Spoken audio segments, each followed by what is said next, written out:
I'm passionate. I've always been passionate about horses, and as I've gotten a bit older, I've been lucky enough to have a few small shares in horses. So at the moment, it's ownership.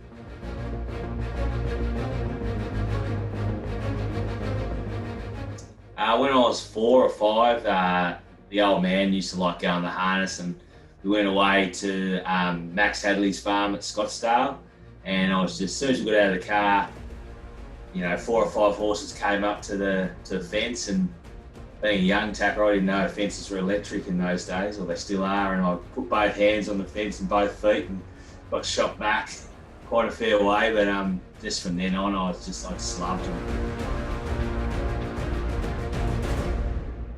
You watch your dad's friends carry on when they back a winner, and you sort of got a bit scared because they're yahooing and hollering out at the horses. You think that's something's wrong.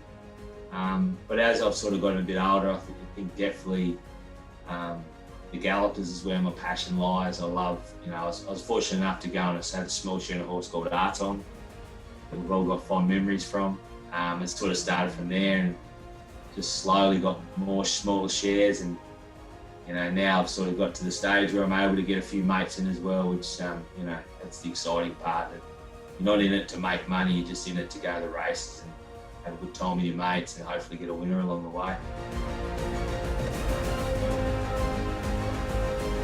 I love the fact that we all want to get a winner, but they're hard to come by. Although I've been very lucky with the horses that Scotty's been able to steer me into. But I think like an example on Guinea's Day, 2019, when the Inevitable won it, we had 2 full tables of there was 10 or 15 on each table.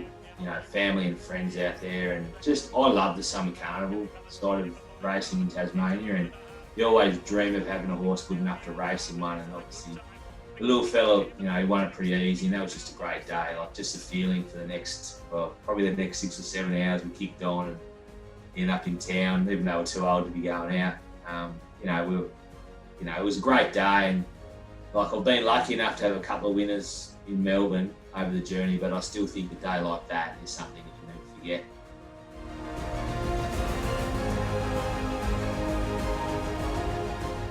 Yeah, I'm an animal lover. I don't get as much time to go down to 7 Mile Beach as I used to, because a few other things take a bit of time up.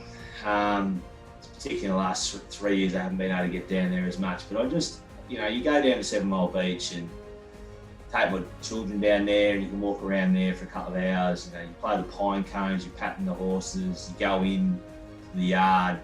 It's quite, it's got to be obviously careful. Some of them, they're the big, strong beasts of things, and but just like being able to take my daughter in. I had a horse called Noonie back. It was just he had a few issues, but he was like my favourite. I could take my daughter in there, and basically I put her next to him, and he just put his head down, and they're things that I'm lucky enough to be able to do, and that's where I suppose the passion comes from for the horse racing. Like, I don't just see the horse as just a racehorse. I actually see it as an animal. They're just big, strong animals, and it's pretty inspiring to see them on the beach. When they're full noise, I take all hats off to the jockeys because I wouldn't be getting on them.